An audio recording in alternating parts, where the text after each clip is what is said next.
Welcome to the Homeward Bound podcast by the Mortgage Guys, your ultimate guide to navigating home buying and mortgage lending. Whether you're searching for your first home or settling into your forever home, we're here to make the journey simple, clear, and exciting, helping you secure your dreams one home at a time.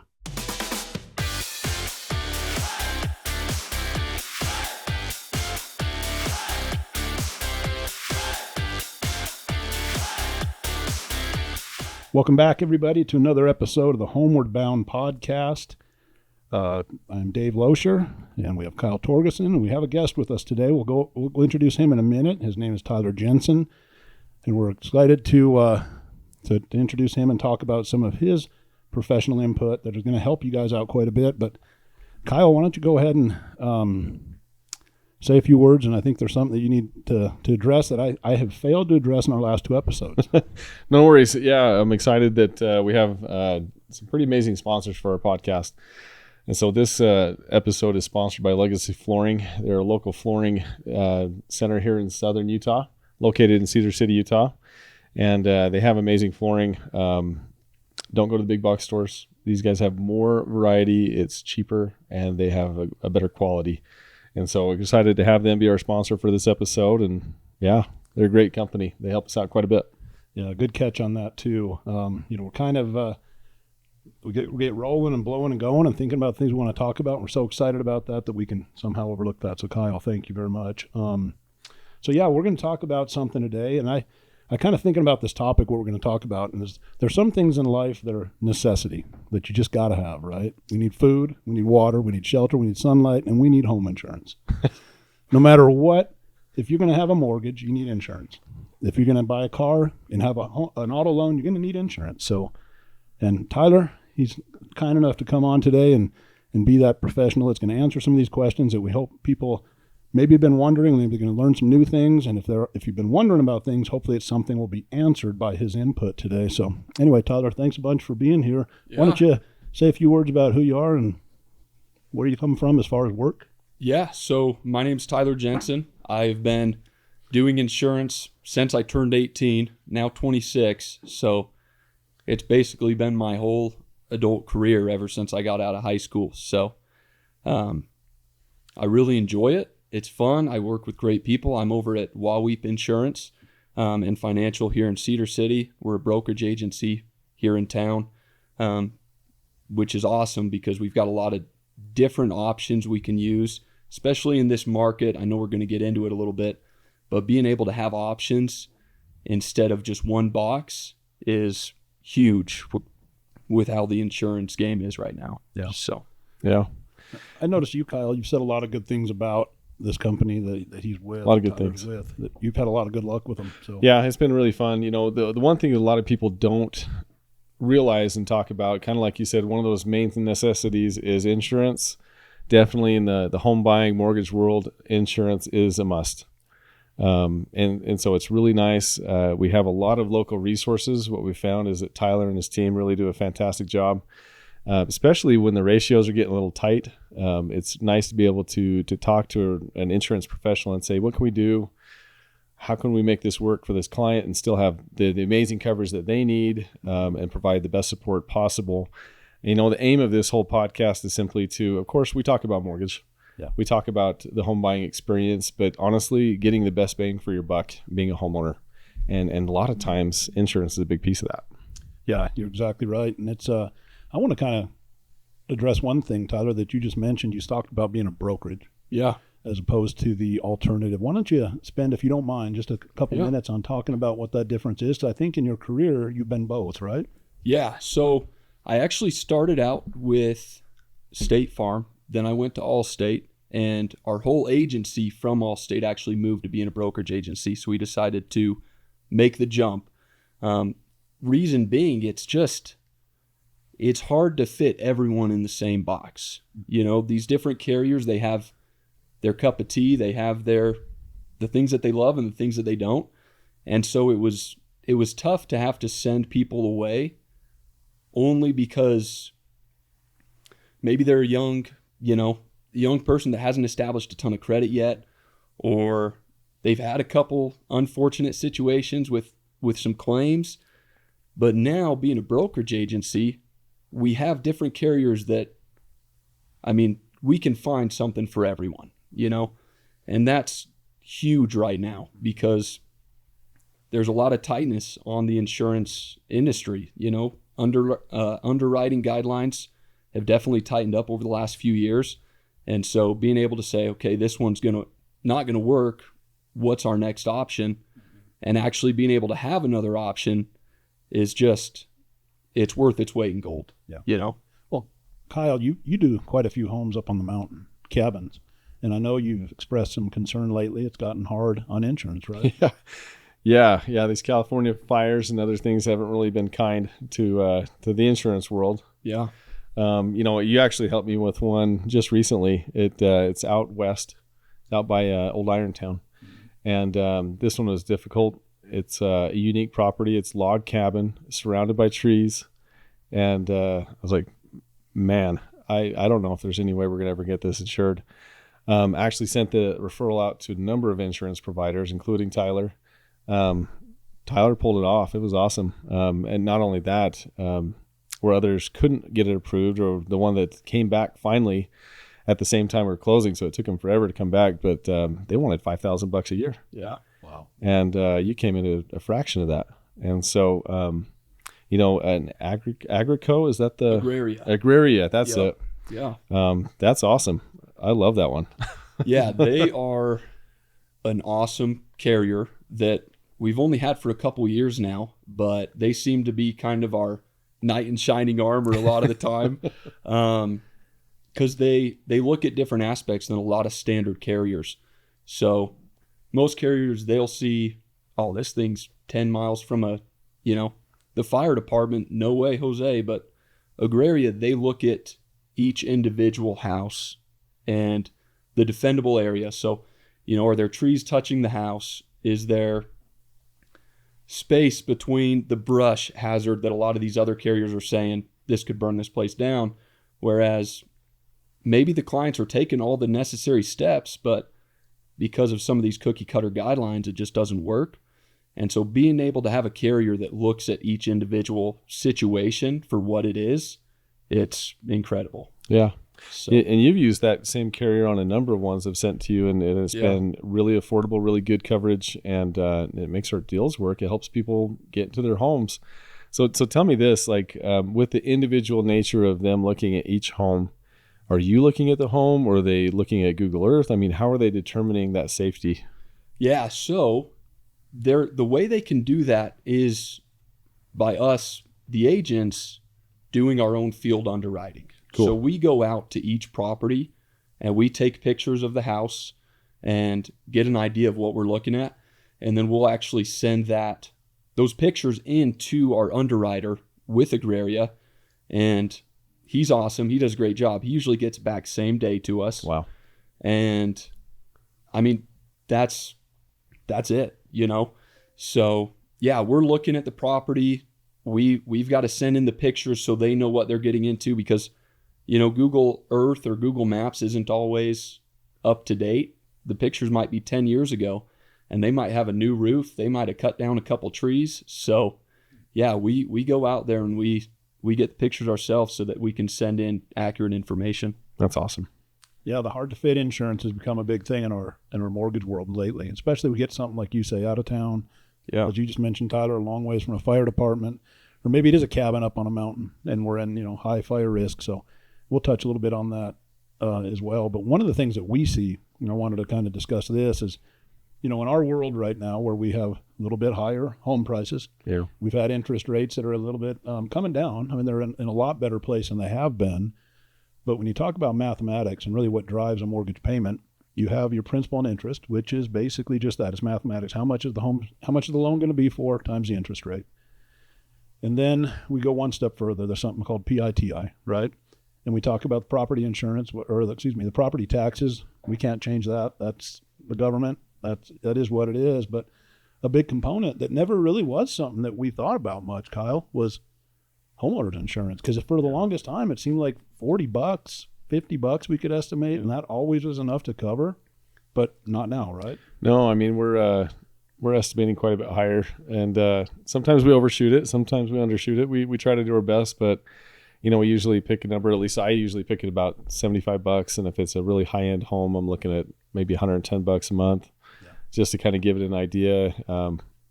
Are we lowballing it? Are we kind of on a monthly? I would say you're pretty dang close. Okay. It obviously varies depending on the house and the borrowers and that sort of stuff. But yeah, I mean, in a time where we used to see some even $30 a month homeowners insurance, and now it's like the norm is 70, 75 on those high value, like you said, you might be getting into 100 to $120 a month. I think you're doing a great job with the estimates, because it's kind of all over the place right now. So we try. I mean, every so often we'll kind of calibrate our thinking on that, Dave and I, and be like, hey, are we kind of guesstimating right? And we'll look at some premiums and be like, yeah, we're kind of there. But that PITI isn't something that a lot of online calculations, when people are trying to calculate what their mortgage payment's going to look like, they get those online mortgage calculators, which I don't recommend. I do recommend that you talk to a mortgage professional, give them an idea, have them calculate a rate for you.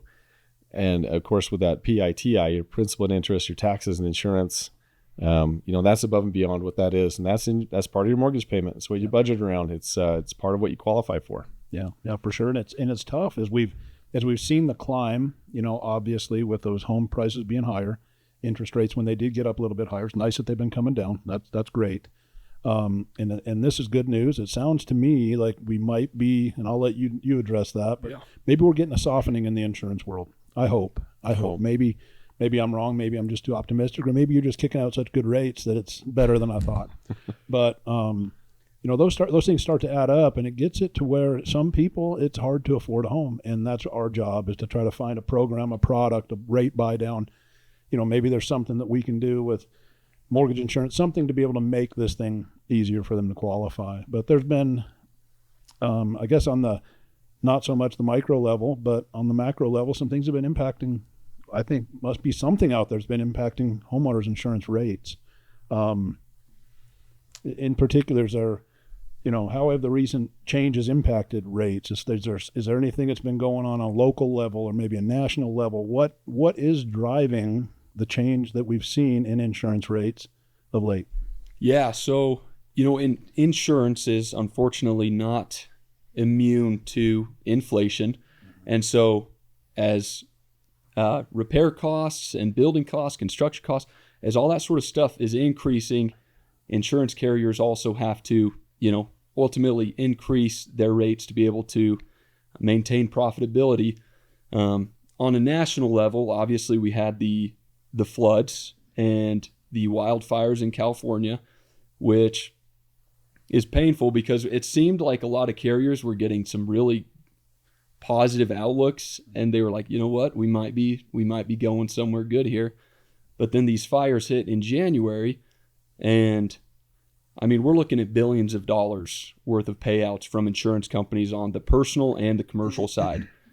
So these carriers, in order to maintain that profitability, they ultimately have to raise their rates, not just for the people in California, but on a national level, to be able to stay afloat, So it's brutal the way things happen, but yeah, inflation, construction costs, these fires and these floods that have really put a dent in these insurance companies are all reasons that we're seeing insurance rates are, a lot more than where they were 3-4 years ago. So, yeah. So yeah, I mean, we all bear that burden, right? As insurance holders, we all feed into that pool so that if something happens wrong with our home or situation, that we can pull from it, right? Right. With that, and a lot of times, I'll get this question with clients is, my insurance agent says that my replacement cost is this. Yeah. Can you talk to us a little bit about replacement costs? Because sometimes they get a little edgy, our clients, like, well, why is he saying it's this? You say the value is this. And the appraisal, how come I don't need this value? He's giving me this value. Yeah, that's a great question. And I actually had a client ask me that yesterday. he was like, hey, my appraisal for my home value came out here. This is where your coverage is coming in. Am I missing something? And I said, you're not necessarily missing something, but what happens is all of our insurance carriers have what's called a replacement cost estimator. And so that's what we use to more often than not determine where our coverage limits are going to fall, because we want to be as accurate as possible, because we could throw the full appraisal value for the whole home and land value on an insurance policy, but ultimately it's just going to charge more premium. Yeah. And chances are when they give that estimate back later on, it's really not going to shape up to what they thought it was when it comes to the replacement cost of their exact home. So we'll use these replacement cost estimators in order to determine the coverage limits. And at least with me in our office, we make sure that we get what's called extended limits on the policy as well. So every carrier will kind of word it a little bit differently, but that basically means that if the market was going crazy and for whatever reason our coverage wasn't enough, you know, let's say it was 450,000 and they're coming back at 500,000 to rebuild, we've got these extended limits of 50, 25%, whatever it is, on top of that dwelling coverage, in order to make sure that no matter what the market's doing, we're going to make sure that you're protected. That's awesome. Without, you know, throwing on extra unnecessary coverage that's going to charge you more down the road. Yeah. And so typically the question that comes up is, hey, my appraisal was for 500,000, but my replacement cost is for that 450. Yeah. And like, well, yeah, you don't need to replace your land. Exactly. You're just going to build on top of it. Yep. And so a lot, you know, that can be confusing sometimes. It's good to just look at that and be like, okay, replacing the house, not the entire property. It's not going to evaporate. Mm-hmm. And so it's, you know, and that's kind of what you're falling into with the California situation is not replacing the land. It's just rebuilding everything back. Right. And so that replacement cost, especially with the materials costs that have gone up, the inflation on everything that seems to have gone up over the last 4 or 5 years, you know, the amount of money being kicked out by insurance is massive. Yeah. Yeah. You know, one of the things that's kind of interesting to me is I saw those fires sweep through in California and they burned hot. I mean, they burned really hot. I mean, they had some gorgeous big old trees and a lot of cool vegetation that made California so beautiful. And now you look at like the Pacific Palisades and stuff, and it went from about as gorgeous of a place you could live to just moonscape. Yeah. Crazy. So when you see that happen, Tyler, what is that? I mean, obviously the insurance is really there for the structure, correct? I mean, it's not going to do anything to put new trees in the ground, correct? Yeah, so it's for the structure, it's for the personal property. You know, it's insurance is there to put you in a place while your home's being rebuilt. And, you know, it's there to try and get you back to where you were. Obviously, you know, the land and the scenery is going to be, it's going to be different, and it's a shame because, like you said, you know, it's you're building or you're buying a place in one of these beautiful spots, and then a fire sweeps through, and kind of all the things that brought you in are kind of fading away, you know. But the goal of insurance is to try and get you back to where you were before the accident. You know, that's the whole premise of it. And so, yeah, it's just. The wildfires in California were devastating. You know, it's a shame what happened there. And I think insureds as well as the insurers are all trying to figure out how do we navigate this and come out, you know, at least somewhat okay, you know, so. So you mentioned, you know, the extended policy that can help cover things that are short in case your policy is not enough. But, I mean, what are some common things that people don't include in their policies, some overlap or some missing items that they need to be aware of to include so that they are not in trouble if something ever came like that and happened to their home? Yeah, so a few of the big coverages that we notice are either underinsured or missing altogether. So people, no insurance to get altogether, you mean? Yeah, so some people don't know that insurance is broken down into a lot of different coverages, right? And so some people are missing certain coverages that it makes you kind of cringe when they walk through the door and they don't have it. One example, and I try and get this on just about every home, especially homes with a basement, is water and sewer backup. That's an endorsement that needs to be added on. It's not included on your regular homeowner's policy. But that's what a lot of the people in Enoch experienced a couple years ago in those floods is, you know, the city drainage and everything got overrun and there was way too much water. And so instead of the water coming from the outside in, it came in through the drains, through the toilets, and through these sewer lines. And so some people even had flood insurance out there. And then it's not covered because they didn't have the water sewer backup. And so that's a big one, especially, like I said, with basements. They're definitely more susceptible to it. So is that an additional rider that they could select to add on almost any property? And talk to us really quick. I mean, if these folks are looking at an insurance policy, let's just say $75 a month, it's added to the mortgage payment. If they were to choose something like that, we're talking an average home, maybe in Enoch, and they have a basement, and they choose to put that type of rider on there, I mean, how much more could these people be expecting? Man, it's only a few dollars a month. Oh, that's good.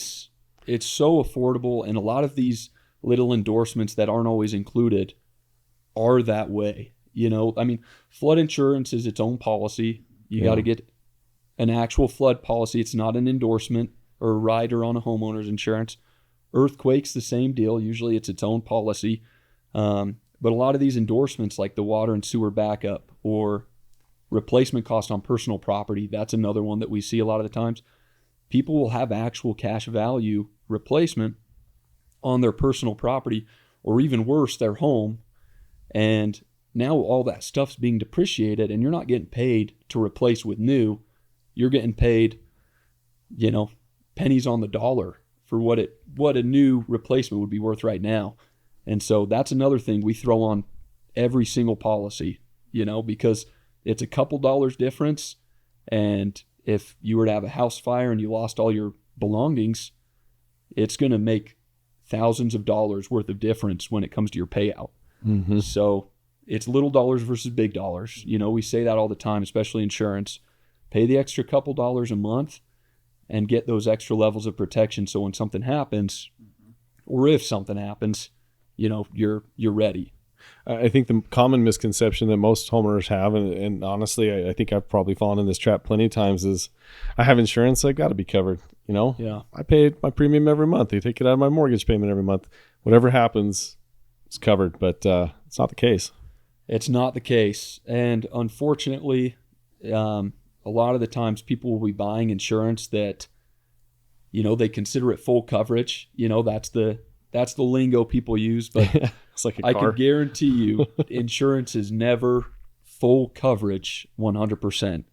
So that's why it's important to not only read your policy for yourself, you know, and see exactly what you're covered for, but also ask your agent. That's what they're there for. You know, if you have questions or concerns, just ask, you know, and a lot of the times it's a super easy fix. It's a couple dollars. Yeah. So, You know, I've noticed one thing in the insurance world is like no news is not always good news. And what I Yeah. mean by that is if you have a policy in place on your home, it's probably a good idea for that homeowner, that consumer, to reach out to the agent on an annual basis every so often and just make sure, is there anything I'm missing here? Is there anything more I need? So that's for the person that already has insurance in place. But let's talk really quick, because a lot of the people that are hopefully watching our podcast are really that first-time home buyer, that person that really has some interest. And I think people, especially when they go into that massive purchase, they just purchase that big house, and that's a big deal, right? That's a big purchase they're going to make. And they don't want that greatest asset that they purchased to not be covered and go through some significant loss that they can't pay. So for Kyle and myself as mortgage originators, you know, rather than just shotgunning out and saying, hey, I need a quote on this and let's just get it done, boom. Is that something that we as originators should be talking about, like the rider you just talked about for backing up flood water, seismic stuff, or earthquakes? I mean, is that something that we should be touching base on, or just, you know, making sure that as we refer it over to you or somebody in your profession that they talk about that? yeah, you know, that's a great question. Obviously, it's great to start the conversation, but, you know, it's not necessarily your guys' job to talk about all the coverages. You know, that's what, if you're getting a good insurance agent, that's what we're here for. You know, a lot of the times when we get these referrals and someone is like, hey, you know, these guys referred me over to you. Can you get me the quote? and we send the quote their way. And, it really means a lot to us because a lot of the times they're like, we've heard great things about you. We trust you, do what you think is best. But that's when you kind of got to take a couple steps back. Okay. I appreciate it, but let's talk about the coverages and really get on the same page. Good. Because the biggest cause of non-payouts on insurance is miscommunications. People think they have coverage that they don't necessarily have. So, and I think that's the danger of a lot of you always see this commercial about, hey, buy this insurance online. Yeah. You don't even have to talk to anybody.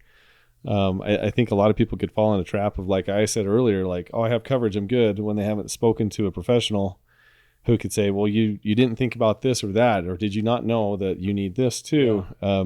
Talking to an actual person that does this every day can be a huge asset, and can probably save money and save time and effort paying little dollars compared to big dollars. I like that analogy a lot. Yep, absolutely. And it's, we see a lot of people try to do it online nowadays.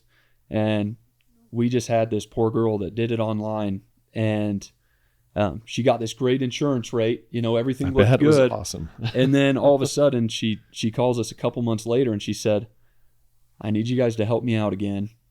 They insured the wrong address. And now that we gave them the right address, we're in a wildfire zone and they're canceling us. Oh, no.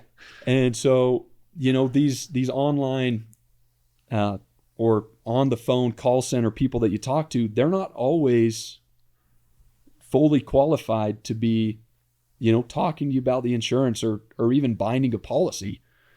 And so, it's just a huge difference, and it obviously depends on the agency as well, the agent that's helping you. But I think it boils down to customer service, right? Yeah. I mean, in your industry, the warehouse stuff, it doesn't work. And it's people trying to chase, they're losing sight of dollars, they're chasing pennies, really. They're trying to save on a premium. We face the same thing in our industry all the time, and I'm just going to, the big box lenders out there. I don't know if I should or say it or not, but anyway, there's these ones that are online that are going to advertise that crazy low rate. Yeah. And it's a bait and switch in most cases. They get them in, and those people, generally speaking, are not mortgage professionals, not people in our industry that sit down like you do with your clients and really make sure they have that coverage. Right. These are people that are just trying to fit them in whatever box it is because they're chasing a low interest rate, and it's a poor service. And these people are really, they're working in a call center. They might be doing it. I remember I started that way. I worked for a major bank in a call center selling home equity loans. I did it after college at Arizona State. And it was one of those situations where it was just a job. I was making just a little above minimum wage and just, punching a time clock. So really, you're going to get what you pay for there. Yeah. It's not always about just saving money. Well, but we all like to save money. People are feeling a pinch. I mean, if you've bought eggs anytime lately, you're looking at your neighbors that have chickens and being like, hey, buddy, let's talk about eggs, and Kyle so says this because he has. I got some chickens. You got some chickens. All right. He's the rich guy. This is what the neighbors do, It's kind of nice, but make a good neighbor. But saving money, I mean, we're all in the attitude of wanting to save some money because things are a little tighter than they were a couple of years ago. Yeah. Tyler, how does that work into insurance? I mean, what can people do to really save on their insurance as opposed to what can they not do to really make their insurance really expensive? Yeah, great question. So obviously there's so many different discounts that people are eligible for, but they don't always know it. So some carriers will offer discounts for alarm systems. If you've got a central alarm, let us know. That can be a discount. Obviously bundling is kind of the big sell for insurance carriers and companies all the time. You see all the commercials, but it's true. That multi-policy discount is usually the biggest discount people can find. And what does that mean by bundling? I think some of our viewers may not. Yeah. That may be jargon to them. So so bundling means basically combining your home and auto insurance with the same carrier or even sometimes the same agency. Because a lot of the times, especially as a brokerage agency, we'll have some carriers that cater to a home policy but won't necessarily write an auto policy. And so they'll say, if you've got the auto policy in the agency, you can still get the discount. We're still going to give you a multi-policy discount. So just taking your cars, your home, if you've got toys side by side, all that sort of stuff. If you can get them under one carrier or one agency, a lot of the time it's going to save you money, and usually pretty decent discounts at that. And, you know, obviously there's the claim-free stuff. You know, insurance companies like to see no claims, which if you got to file a claim, you got to file a claim. But that's another big thing that we see when we're quoting people is some people just call up and file a claim without talking to their agent, and they might have $1,000 deductible and their payout is $200 because the total repair costs were $1,200. Oh, geez. And then their home insurance goes up, you know, $100, $200 a month or a year, not a month. That would be bad. That would be real bad. And ultimately, a few years down the road, you're behind where you would have been. So having an agent that can kind of walk you through it and compare those costs and say, okay, this is one that we should file a claim on, or this is probably one that's better to pay out of pocket because it's barely above your deductible. And so there's ways to keep that claim-free discount and navigate that without, you know, having to sacrifice, I guess, the knowledge and that side of things. You know, in our world, when we look at strong borrowers versus not so strong borrowers, I don't want to say the word weak, but our strongest borrowers are those that have taken care of their credit. Yeah. And we work off of credit reports and credit scores. Now, I know you guys have a little bit of a different system, but similar in yours. Yeah. And I know, and with that, if they do have better rating, whatever you guys call it, we call it credit score. If it is better, does it warrant a discount? So it's not necessarily discounts, but it does have an impact on the premium. So good credit is always going to help your insurance rates because the way they see it, if you've got good credit, you're responsible. If you're responsible, you're probably not going to file unnecessary claims.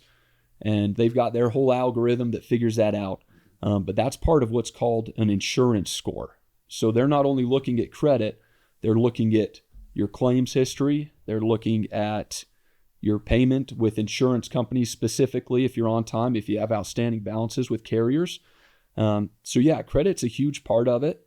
And just kind of plug in Agraria here. Again, they are unique in the fact that they don't rate based on credit. So a lot of the times if someone does not have great credit, they are a great go-to. Wow. Because they're not rating on that. And so we can get someone in and get them a good rate as opposed to some of the other standard carriers that might be trying to charge them an extra $500-$600, you know? And so Wow. Most standard carriers do rate off that, but it's kind of nice to have one that, you know, we can help these new homeowners get into a decent rate and a decent policy. And yeah, it's great.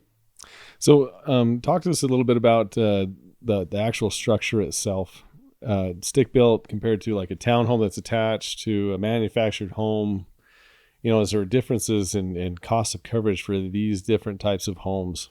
Yes. Yeah. So the difference between, you know, townhomes or row homes and single family homes, there's not a huge difference there because they're all usually stick built. Yeah. They're just might be attached on one end or the other.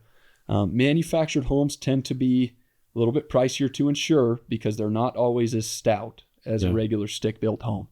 So you'll probably notice when you're getting quotes back on manufactured homes, they tend to be a little bit more Take a little longer. than a regular stick built. Yeah. They could take a little bit longer because a lot of the times we're bouncing around between different carriers in a different way than a regular stick built. So yeah, manufactured homes can be a little tricky. We kind of hit a weird time where the appraisals and the values and the loan amounts of these manufactured homes were well above replacement costs. Yeah, that was weird. And so it was always trying to find the middle ground and making it work with, you know, making sure the lender's happy as well as making sure the carrier for the insurance is happy. But I think we're in a better spot now with that side of things, so that's awesome. Yeah. But yeah, there's some differences, and premium is definitely a significant one between manufactured homes and stick-built homes. Okay.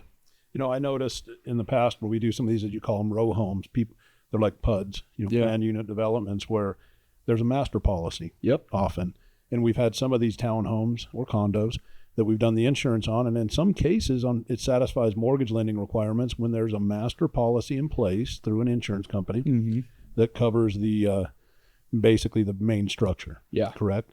And in that event, we oftentimes are not really needing to go get individual coverages. Is that because what in a master policy, if I could ask you, if you can just kind of just take a few seconds to tell us what does a master policy typically cover? So typically, and obviously they can vary a little bit based on the carrier and the coverages, but more often than not, they're going to cover the structures. They're going to cover common grounds.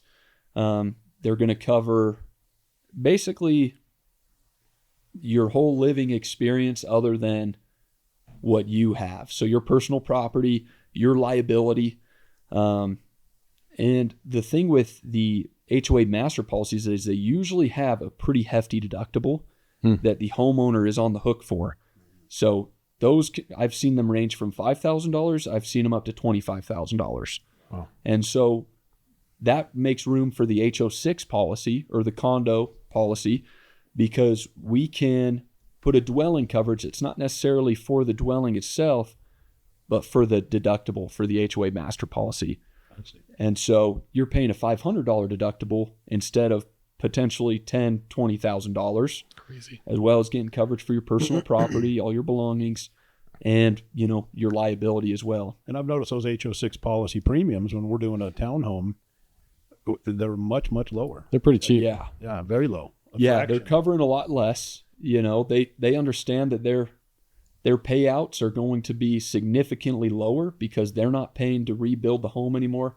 They're paying maybe $100,000 for personal property, and depending on the liability limits, they might get into some of that as well. But they're not paying $700,000 for rebuilding the home, and then another $200,000 for the personal property. Yeah. And that list of things that can accumulate from a loss. And so, yeah, you're going to get a HO6 policy for $200-$300 a year compared to anywhere from $700 to $1,200 for a standard home. So, yeah, they make a huge difference. Well, what are we leaving out here? What kind of questions are we not covering right now? That was good to know about the credit score, because that's one of the main things I had as far as a massive question.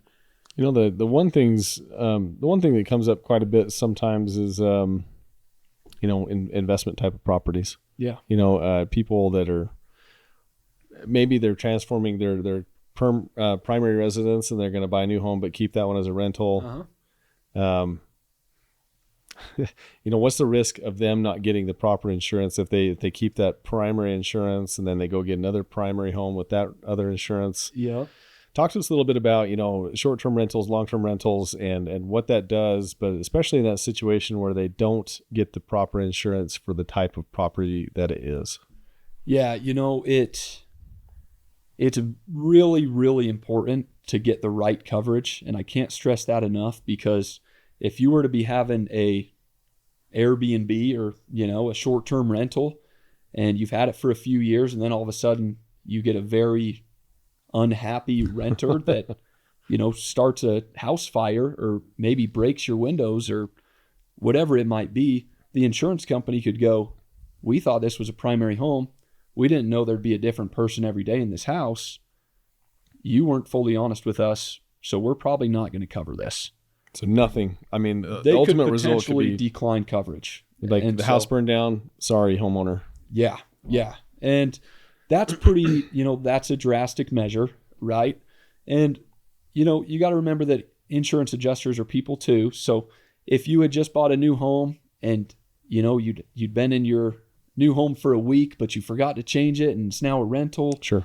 And maybe you just didn't have time because of the hustle bustle of getting a new house and moving in, and something happens, they're going to look at that and they're going to take that into account. But if it's just straight up, dishonesty, then they could potentially just decline coverage. And so staying on top of that is very important, especially because it's different policies between even a short-term and a long-term rental.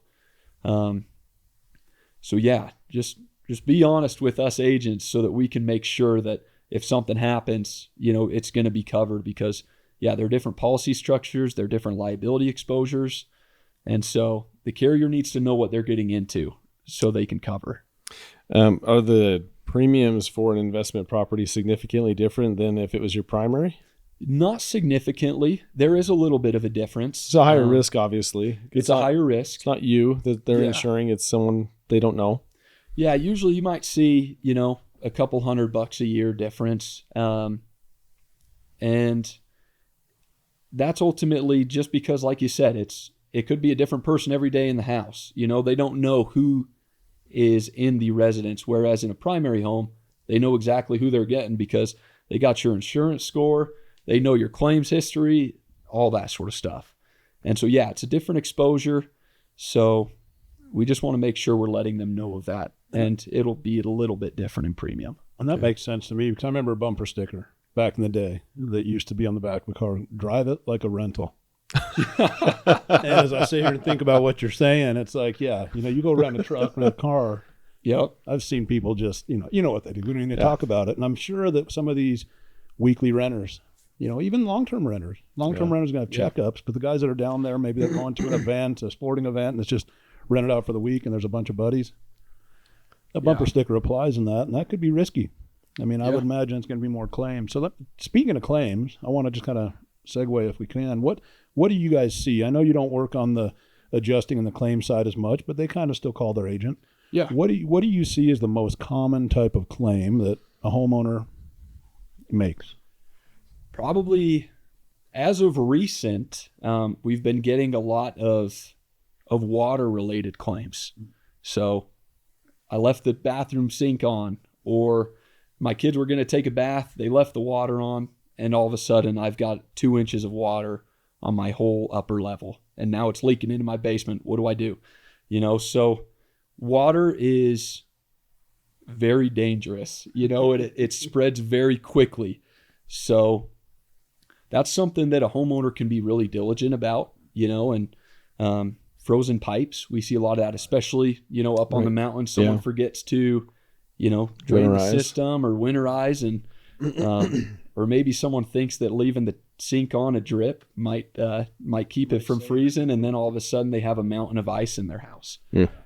So just being diligent and doing a little bit of your own research, especially with winterizing, and maybe checking on the roof before you buy that sort of stuff, because a leaky roof is also not a fun experience for people. So as far as fires, I mean, that's not quite as common as people may think. Now, I remember talking one thing. A firefighter once told me that the most common home fires that they see are caused by, and it blew my mind, is caused by the exhaust fan, the fart fans in bathrooms being left on for long periods of time because those things, electrical things, circuits malfunction, the motor, and it starts throwing sparks. You just say fart fans on our... I just said fart fans on the podcast, didn't I? Exhaust fans. Sorry, everybody. That was awesome. But they leave those on, and that's typically the major culprit that this firefighter told me. Home fires. Yeah, we don't see a ton of house fires. But that does seem to be people's biggest concern, especially when a wildfire happens in California to the scale of what we just witnessed, billions of dollars of damage. People, we got so many calls those couple weeks during and after, and people are like, am I covered for fire? Am I covered for fire? Please check my policy. And so fire is going to be, most of the time included on a standard home policy, obviously. If you get into like a dwelling basic, or I'm not going to get into the fancy lingo, but fire more often than not is a covered peril. Obviously, if it's an intentional fire that you lit, to burn your house down and get an insurance payment, it's probably not going to be covered. But fires are definitely not as big of an occurrence here, at least. So probably water, like I said, is the biggest one. And every now and then your kid hitting a baseball through your neighbor's window and causing a little liability claim comes in. That's Kyle. Been there, done that. Yeah. Well, Tyler, thank you so much for joining us and talking all things home insurance for us. This is kind of the ambition of this entire podcast, to talk all things homeowner, and insurance is, of course, a big piece of that. Thank you for joining Homeward Bound. We are the Mortgage Guys. Bye.